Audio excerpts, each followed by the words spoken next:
गंगाधर के दो बेटे थे, विद्याधर और मायाधर। गंगाधर के बच्चे कोई छोटे बच्चे नहीं हैं। उनकी शादियां हो गई हैं। फिर भी गंगाधर इतना बूढ़ा होने के बावजूद भी अकेला ही सारा घर संभालता है। आज भी उसका घर उसी की कमाई से चलता है। विद्याधर अपने पिता की मदद करता था, लेकिन मायाधर सिर्फ खाकर अपनी पत्नी से बातें करते हुए बैठता था सारा दिन। विद्याधर की पत्नी अपने पति को समझाने की कोशिश करती थी, अपने भाई को भी काम पर लेकर जाने के लिए। हमारे पास 5 स्टार होटल नहीं है जी, रेडी पर इडली बेचते हैं। आपका भाई राजा की तरह बैठकर खाता है और यहाँ पर बड़ा भाई और बूढ़े पिता मेहनत कर रहे हैं। कम से कम पिता के बारे में तो सोचना चाहिए ना। तुम्हारी बातें बिल्कुल ठीक है, लेकिन मैं उसे कुछ भी नहीं कहूँगा। जब तक पिताजी है तब तक मुझे उन्हीं के साथ रहना है। बस एक बार माँ बाप गुजर जाते हैं तो दोबारा नहीं मिलते हैं। ऐसे बातें करते हुए मायाधर की पत्नी सुन लेती है और जाकर अपने पति को सारी बात बताती है। सब सुनने के बाद मायाधर अपने भाई से झगड़ने के लिए आता है। दोनों भाई झगड़ रहे थे, तभी वहाँ पर गंगाधर आता है।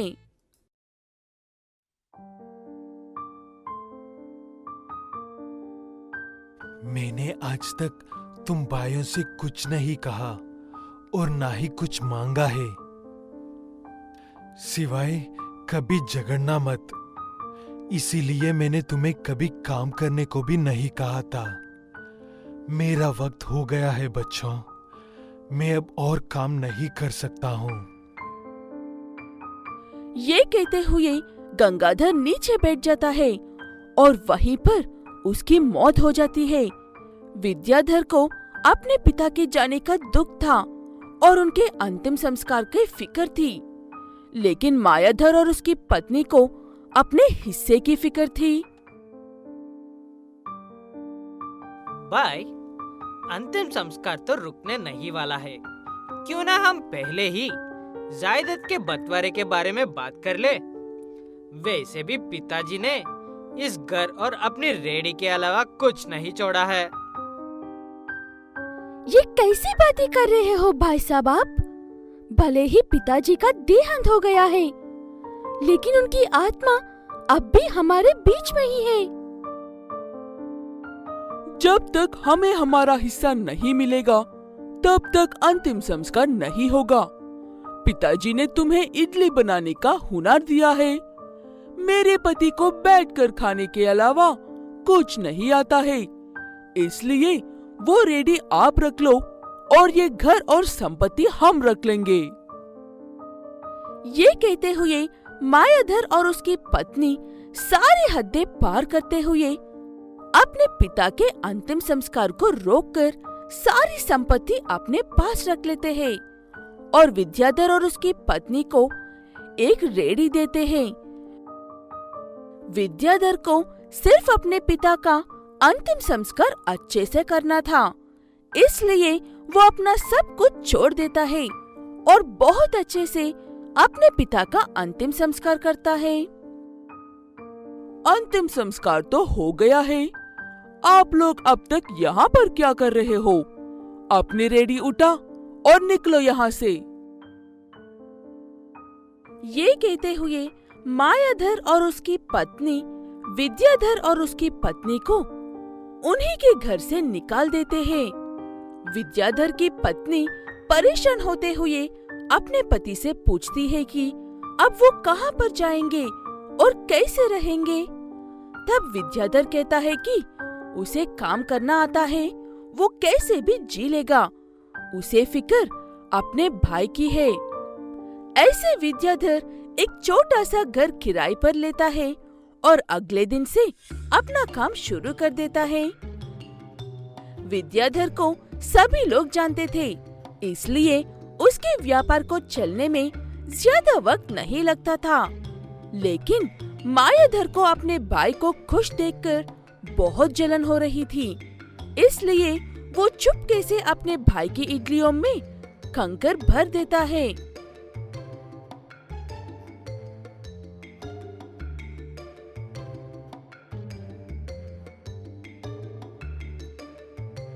मेरे पास सब कुछ होने के बावजूद भी मेरी संपत्ति खत्म हो रही है और इसके पास कुछ भी ना होने के बावजूद भी ये इतना खुश रह रहा है।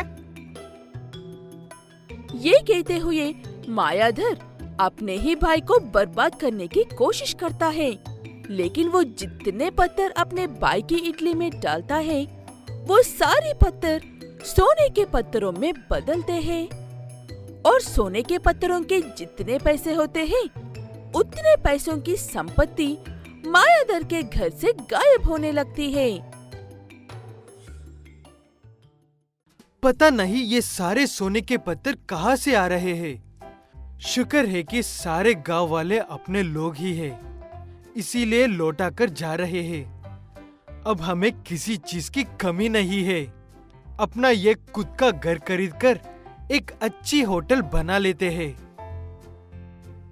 ये कहते हुए विद्याधर अपना एक खुद का घर बना लेता है और खुशी खुशी रहने लगता है। तभी उसका भाई और उसकी पत्नी रोते हुए उसके पास आते हैं और कहते हैं कि उनका सब कुछ खत्म हो गया है और अब वो सड़क पर आ गए हैं। विद्याधर उन्हें माफ कर देता है और अपने साथ रहने देता है, लेकिन सिर्फ एक शर्त पर कि उसे काम करना होगा, उसकी होटल में या फिर बाहर कहीं पर भी। उदासपुर नाम के गांव में सरस्वती नाम की एक माँ रहती थी। उसके 3 बेटे थे, राजा, कृष्णा और बालू। राजा बड़ा भाई था, इसलिए थोड़ा समझदार था। कृष्णा अभी अभी बातें करना सिखा रहा था और बालू काफी छोटा था, इसलिए सरस्वती अपने दोनों भाइयों की जिम्मेदारी बड़े भाई राजा पर छोड़कर काम पर जाती थी। राजा बेटा, मैं काम पर जा रही हूँ। टाइम पर खाना खा लेना और अपने भाइयों का ख्याल रखना। अब चिंता मत करो माँ, मैं हर रोज की तरह अपने भाइयों को ख्याल रखूंगा। ऐसे हर रोज सरस्वती अपने दोनों छोटे बच्चों को अपने बेटे के भरोसे पर छोड़कर मजदूरी के काम पर जाती है। सरस्वती जहाँ पर काम करने के लिए जाती है, वहाँ पर बहुत ज्यादा प्रदूषण होता है और पैसे बहुत ज्यादा कम होते हैं। इसलिए वहाँ पर काम करने की वजह से सरस्वती की तबीयत तो खराब होती है, लेकिन इलाज करवाने के लिए उसके पास पैसे नहीं होते हैं। साहब जी, यहाँ पर इतना ज्यादा प्रदूषण है, इस वजह से मेरी तबीयत काफी खराब हो रही है। आप जो पैसे देते हो वो काफी कम है। मैं ये बात मानता हूँ कि यहाँ पर प्रदूषण ज्यादा है और पैसे भी कम है सरस्वती, लेकिन हम यहाँ पर तुमसे या किसी और से जबरदस्ती तो काम नहीं करवाते हैं ना। अगर तुम्हें काम नहीं करना है तो कभी भी बंद करके जा सकती हो, या फिर पैसे ज्यादा चाहिए तो कल से अपने बेटे को भी साथ लेकर आना। मैंने सुना है कि तुम्हारे 3 बेटे हैं। सरस्वती समझ जाती है कि वो आदमी हमेशा की तरह उसकी मजदूरी के साथ खेल रहा है, क्योंकि वहाँ पर करने के लिए उस काम के अलावा कोई भी काम नहीं है। इसलिए चुपचाप वहाँ से काम पर लग जाती है। ऐसे दिन गुजारते जाते हैं और सरस्वती की तबीयत काफी खराब हो जाती है।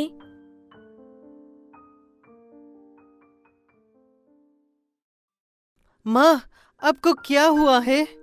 उठ क्यों नहीं रही हो?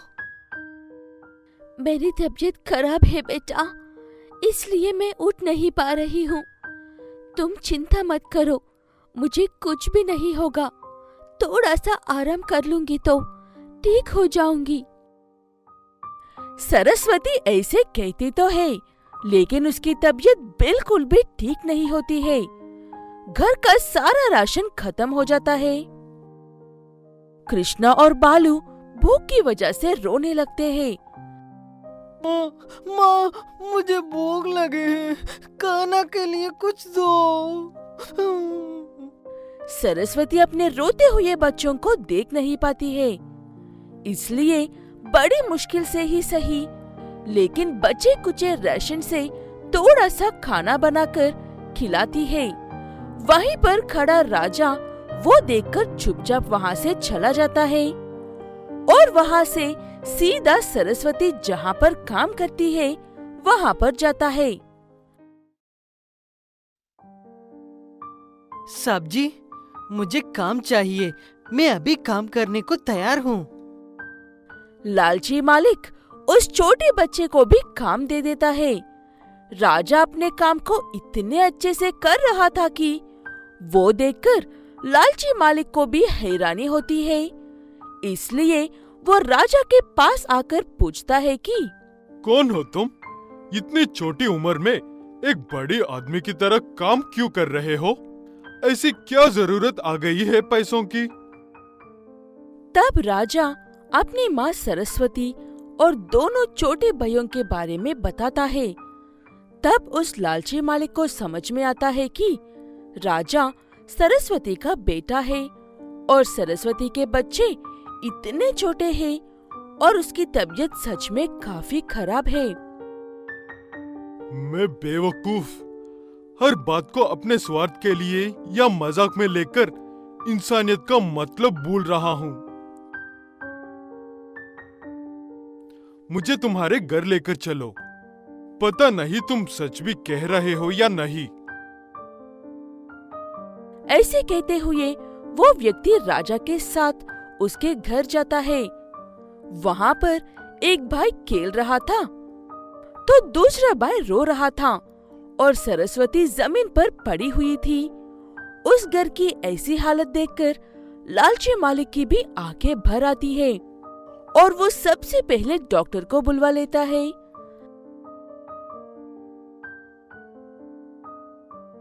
साहब जी, आप यहाँ पर कैसे? तब वो व्यक्ति सरस्वती को अपने बेटे राजा की सारी बात बताता है और वो खुद की हरकतों पर माफी मांगता है।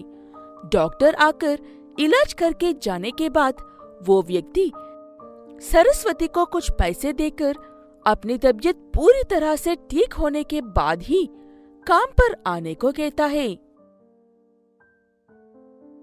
अब चिंता मत कीजिए साहब जी, मैं एक दिन अपनी माँ को आपकी सारी फैक्ट्री ही खरीद कर दूंगा। इस बात पर सब मुस्कुराते हैं।